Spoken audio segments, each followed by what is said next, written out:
What's up, YouTube? Welcome back to Celio's Network. Today, this video is Meta Talk number 2, and we will briefly be covering every deck, every archetype that I think is relevant in the current standard format, which is Breakthrough through Crimson Invasion. This upcoming weekend is European Nationals, Intercontinentals, and also League Cups are starting. I don't have any around me. I don't know if there are any League Cups going on, but I know this is the weekend that they could start. So I have a list of, I believe, 15 different archetypes that I'm not sure they're all great, but I do believe that they will be seen in tournament play, and I'll be briefly going over them and showing deck lists for most of them. So, without further ado, the first 10 or so decks on this list I have are old archetypes, pre-existing archetypes. Number one that we're going to go over is Gardevoir Sylveon, which I believe is still the top deck in standard format. With Crimson Invasion, it gains Miltank. I've been testing Miltank out, and I think it's really, really good. Um, just I added a fourth Guzma, and then you heal 90 HP when it's active, and you attach an energy. um, Really helpful in the mirror match too, because a lot of times you'll each try to two-hit each other's Gardevoirs, and this can stop. This can make it a 3-hit essentially. So yeah, Gardevoir. There's nothing much to say on it really. It's still the strongest deck. I'm sure you've all heard about it. Mr. Mime might become a popular tech in Gardevoir just because of the Buzzwall hype and all of the damage spread hype. But yeah, I still think Gardevoir sits at the top of the format. So as I'm going over these decks, just feel free to stop it and screenshot if you need a list. I don't have lists for every deck on this format, but I'll suggest where to go find one if I don't have the list. So Gardevoir is our first archetype that will be relevant in this meta. Next is Drampa. Drampa. This isn't in an order really, but I think Drampa is the number 2 to Gardevoir, being number 1. As you can see, my current list for Drampa excuse me, includes no Shining Legends or Crimson Invasion cards. I've tried them out, and I just keep going back to this list. It's consistent, it's reliable, it can deal with just about anything. Espeon GX, I put it up to a 2-2 line because it's just so good against Buzzwole. And I think we'll be seeing a lot of people trying out Buzzwole, and it's just such an easy matchup. Just set up 2 Espeon, and you're running through the Buzzwoles.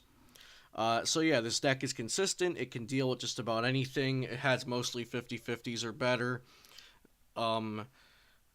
Yeah, it's tried and true, this deck list. It's pretty standard. Some people play Lily, but this is the list I am currently on, and it's one of my top 3 decks to take into tournaments right now.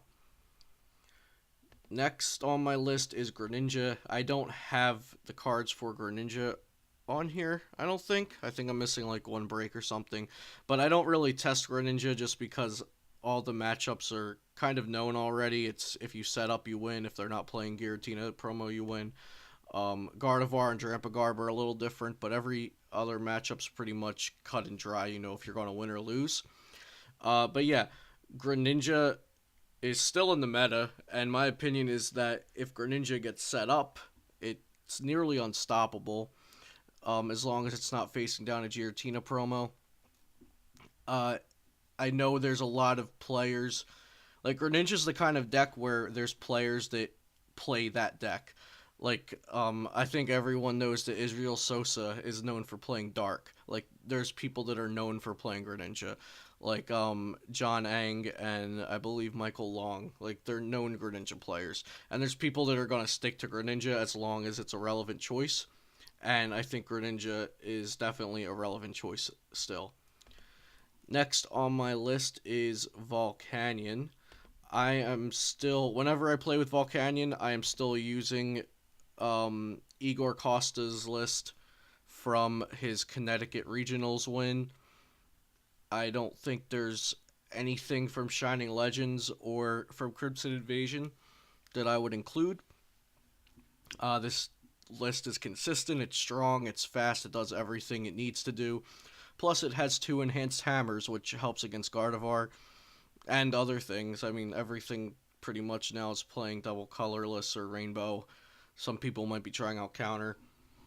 I'm not sure. I think Volcanion's tier 2 now, but this is not a tier list. It's just I'm listing all of the decks that are relevant and that you might see in a tournament now. But yeah, Volcanion's definitely still around. People like Volcanion. It's consistent. It's good for best of 1 League Cups, I think. So you'll still be seeing it, and I think Igor Costa's list is the one to play. Next is Golisopod Garbodor. I hear talk of this falling off now. There are just so many decks that are good right now. I think that we have those top few, like we have Gardevoir and Trampa Garb, which are at the top, but I think in the above average category, there's a lot now, and I think Golisopod is either low tier 1 or high tier 2. I don't really ever play this deck. My problem is that it suffers to late game ends, because sometimes you'll have a Garbotoxin down and then you'll get end. And then you'll either draw nothing useful or you'll draw a Lele that's being locked by your own Garbodor. This is a fairly good list. Maybe include 1 Lusamine. That's really all I can see from Shining Legends or Crimson Invasion. Yeah, like I said, I don't think that this is as strong as it was around the time of Hartford Regionals. I still think it's a relevant archetype, just not one of my top choices. Next, we have Decidua, Alolan Ninetales. I don't currently have this built because I think it's going to be outclassed by Decidua Zoroark, but I think it's still worth mentioning since it was seen at our last standard regionals before the new sets came out. So it's too soon to tell for sure if it's going to be outclassed by Decidua Zoroark. Some people still might play the Ninetales variant. I personally really love the Zoroark variant.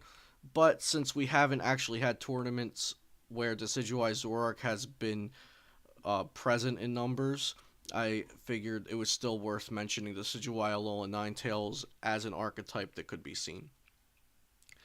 Next we have Metagross. I also don't have a list for Metagross on here, but any of these decks I don't have lists for that I'm showing in the video. Just go into your YouTube search bar and type Metagross GX deck profile in, and I'm sure there's plenty of YouTube channels that have done deck profiles on it, and you can find a good list there and a more intricate deck analysis. So, Metagross. I personally don't like it, but it is strong because Gardevoir is strong, and it has a favorable Gardevoir matchup, and I think that will keep it in the format until we get Solgaleo, which I think will be a better Steel archetype. I don't have much experience with Metagross. I've tested it a bit, and I never liked it. So I don't have too much to say on it because I don't have extensive experience, except that it's strong against Gardevoir. And that's pretty much the only pro in my head when I'm looking at the deck, which is why I don't play it. But it's still a relevant deck. It's somewhere on the tier list. I personally wouldn't put it too high, but you never know. It could hit a bunch of Gardevoirs in a big tournament and make it far into the day 2. So I'm not counting it out, but it's not anywhere near being one of my choices. Next is another deck I'm not a big fan of, Vikavolt Bulu. Um, I've played it a good bit when it first came out, so I know the play style, I know the matchups. I just I'm not impressed by either. And I think it sits at kind of an average to above average spot in the meta right now, like possibly high tier 3, low tier 2. Um, it's not very good against Garbotoxin unless they always hit their field blower. It just has a very linear strategy, and that's not something I like. I like to have a lot of options. Excuse me, a lot of options in my decks. And I think that's something, its linear strategy is something that's keeping it lower on the tier list, and its performance is lower. But it is still a good deck, it's relevant, and you will see it every now and then at tournaments, so it is worth mentioning. Next on my list, we have Zorich Granpa, which it's last on my list for pre-existing archetypes just because it is being revitalized now with the new Zorich GX. So, we can look at this list that I've been tinkering with a bit. It's kind of a toolbox, has a couple interesting things in it. So if you remember Zorich Granpa from last season, it was the Mind Jack Zoroark to deal heavy damage, and Trampa to deal big damage with Berserk, and you played Team Magma base to make Berserk hit that number on turn 2. So here we have Potown, which is the replacement for Magma Base. And so you'll damage your own Zoroark when you evolve it. Zorich GX is really good. We're also playing Zoroark Break to evolve from the stand-in Zoroark. We have Kartana because we have Rainbow Energy, so we can use its attack. Also, its ability is really good. The discard a special energy attached to one of your opponent's Pokemon when you play this down. So yeah, Zorich Granpa, I think it's consistent. It's an older archetype that just got revived by Zorich GX, but it has an obvious weakness to fighting type decks because Zoroark and Trampa are both weak to fighting, so Silvally decks and Buswell decks are not going to be great for it. So let's go on to new decks, new archetypes. The first one on my list is decidua Zoroark. I've been putting in a lot of play with this deck. I think this deck is amazing. So much fun, it's refreshing to play, and it's also really, really good. I don't think my list is an exact copy of any other YouTubers, but so many people have been showcasing this deck and putting up matches with this deck just because of the hype that it's getting behind it, I think, and because it's just really good, and it's also fun to play. Like I said, it doesn't get boring for me. So basically you use Zorich GX as your beat stick attacker and also your draw power, while you're just ramping up damage with Feather Arrow to knock out those things that Zorich GX can't kill. And then you have a backup plan with Espeon EX to devolve things. Also, this deck makes good use of Mallow. So you can Mallow, say, a Rare Candy Decidueye to the top of your deck and then draw into it with trade. So it makes good use of Mallow, which is really cool to see. Yeah, I think this deck is at least tier 2, and I think you'll be seeing a lot more of it once we get into this BKT through Crimson Invasion format. Alolan Ninetales Zoroark is next, which is a new adaptation of the Alolan Ninetales deck. We just have Zoroark in place of Octillery, and it makes a big difference. So we have a new attacker, plus we have a new draw power with trade, and you can go ahead and look at my deck analysis on this for more information. It's on my channel. But to sum it up, trade, you can discard a water energy, aqua patch that to Ninetales, and you got to draw two cards in the process. So Zoroark and Ninetales and aqua patch is a really good combo. This deck's pretty consistent. I put it at least tier 2. I think we'll see a bunch of it on the stream for European Intercontinentals this weekend, which I'm super stoked to watch. So yeah, Zoroark Ninetales definitely on the tier list. Definitely a deck to know about. Probably test it out because it's worth having knowledge of. Next is Galissapod Zoroark, which I'm I've reluctantly put on this list just because I know people are playing it and testing it out. But I think it's just a downgrade of Galissapod Garbodor. I would rather have Garbodor every time. But this is a deck that, it's seeing some play online. People are making some videos about it. I know people are testing it. Um, but I've tried it out. It's just, in my opinion, a downgrade of Galissapod Garbodor. But it's a deck that you might see at your League Cups, so I'm putting it on here so you have knowledge of it. Um, it's basically just Galissapod, and then you have draw power and a backup attacker in Zorich GX. Every now and then, you'll use stand in to reset your first impression, but most of the time, you're just going to want to Acerola or Guzma, so you won't even need that stand in. I think if stand in is your main reason for playing the Zoroark line, I think stand in's just overkill and play Garbodor instead. But if Zorich GX, the draw power is what you like, then I understand that a little bit more. I'm playing the Lusamine in here. When I was testing this deck, Lusamine's really good. I probably, if I was going to test Galissapod Garbodor extensively, would put Lusamine in that. I have Lusamine in my physical version of Galissapod Garbodor that I play with in real life. But like I said, I think Galissapod Garbodor is a little underwhelming right now. But I do think it is a safe choice just because it can consistently hit those numbers early and it can win off of the early pressure and just being aggressive. So that's Galissapod Zoroark. I personally give that deck a big thumbs down, but we'll see. Maybe someone will prove me wrong. Next is Buswell GX Garbodor. Buswell GX is getting a ton of hype. It's really cool. I'm hyping it up as well just because I'm a sucker for that 30-30 attack that's reminiscent of Landorus EX's 30-30. So this deck is basically you spread damage with Buswell GX, you lock your opponent with Garbodor, and then you clean up with either Espeon or Trashalanche. We've been testing this deck in real life a lot.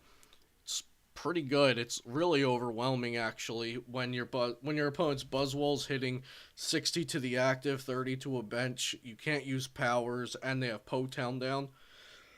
Excuse me. And their Buzzwell has 230 HP. It gets pretty overwhelming pretty fast. I think this deck has a shot at tier 1. I'd put it tier 2 at the lowest right now. I definitely think you'll be seeing something like this at your League Cups. We might even see it at the Intercontinental stream this weekend, or if you're going there, you might see it. I unfortunately don't have the funds to go to London. I would love to go, but I can't, so I'll be watching from home. I do think this deck is going to be in our new standard format, though. Next is Silvally Steel, which is my favorite Silvally variant. I do think we'll see some other Silvally variants, possibly, but I think this is the best one. Its type coverage is what makes it really appealing. So you can hit Psychic and Fighting because of the memories. And then you have Steel attackers, which you ramp up with Max Elixir and with Turbo Drive. So your Steel attackers can hit Guardy and Alolan Ninetales for weakness. And then you have Silvally GX hitting Zoroark and Trampa for the fighting weakness and opposing Silvallies, and you can hit Buzzwole with the Psychic Memory, and Espeon GX with the Psychic Memory, and Espeon EX, and Necrozma. And Necrozma is kind of a backup plan we have that can spread damage on your opponent's board of GXs and EXs. It's kind of our only hope against Volcanion. Excuse me. It's kind of our only hope against Volcanion. if our opponent gets an aggressive start with Gardevoir and has 3 Gardevoirs down, you could always um, just Black Ray GX and then devolve and clear the board of Gardevoir. Kartana is a really cool card. Registeel is also new with Turbo Arm, 30, attach a basic energy. So this is your early energy excel if you don't get Silvally set up. Yeah, I think this is a really solid deck. I have it built in real life as well. It's consistent. It has a game plan against a lot of decks. Like I said, Volcanion's pretty weak. If you're expecting Greninja, definitely throw a Giratina promo in here, or you're not going to win that match. Yeah, I think this deck can easily find its place in the meta. Probably just pop right into tier 2.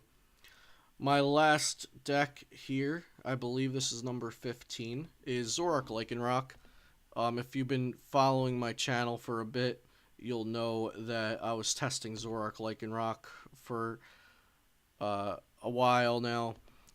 It's a really aggro deck. I don't have any cards from Crimson Invasion in here. I do have Zorich GX from Shining Legends, though. I think this deck is really aggro, and it can overwhelm your opponent really quickly, like Buswell can. I haven't updated this deck with Crimson Invasion. It's possible that Buswell might find its place in here. I kind of put this deck on the back burner, and I've been playing other things. I'll talk about what my main testing decks have been in a second. But the Turtonator's in here because Elise Pod was very popular when I built this list. If Elise Pod goes down in popularity, like I think it will, Turtonator can easily come out for something else. But yeah, this deck is really aggressive, so this is a good list to start with, and just take out a couple things you don't like for new Crimson Invasion cards. So I do think this deck will be seen. I've been seeing other people playing it online and on YouTube other than myself. I believe people took it to League Cups once Shining Legends was legal. So yeah, this is a deck that I don't think you should be expecting it in large numbers, but you should know about the archetype. So, my main decks that I've been testing right now are Gardevoir, of course, Trampa Garb with the 2/2 Espeon GX, Decidua, Zoroark, and Silvally with Steel Attackers. Those have been my top 4. If I was going to a League Cup this weekend, I don't think I would take Gardevoir because all the League Cups by me are always best of 1, and I don't love Gardevoir best of 1, but Gardevoir is my default deck. All my points I have this season are with Gardevoir. It's just the best deck in format. I would probably take Trampa Garb Espeon. I really, ever since Espeon GX came out, Espeon Garb was my favorite deck. I feel really comfortable with it, and I feel like I can win most matches with it. So, Trampa Garb Espeon or Decidua Zoroark is probably my top choice for a League Cup if I was going to one this weekend. If I was going to London, I would play Trampa Garb or Gardevoir Sylveon. Just because Gardevoir, I like it in best 2 out of 3. Also, I would definitely be playing the Miltank. The Miltank is so good. If you haven't tried it out, I suggest trying it with 4 Guzma and 2 or 3 Floatstone. It's really devastating to just heal 90 off of your Gardevoir while putting energy on it, and you don't have to Acerola or Max Potion it. So these are my thoughts on the standard meta after a week or 2 of testing with the new cards. I hope you guys enjoyed the video. Comment, like, subscribe. Let me know what deck profiles you want to see and what decks you want to see me playing with some more. Until next time on Celio's Network, have a good day, guys.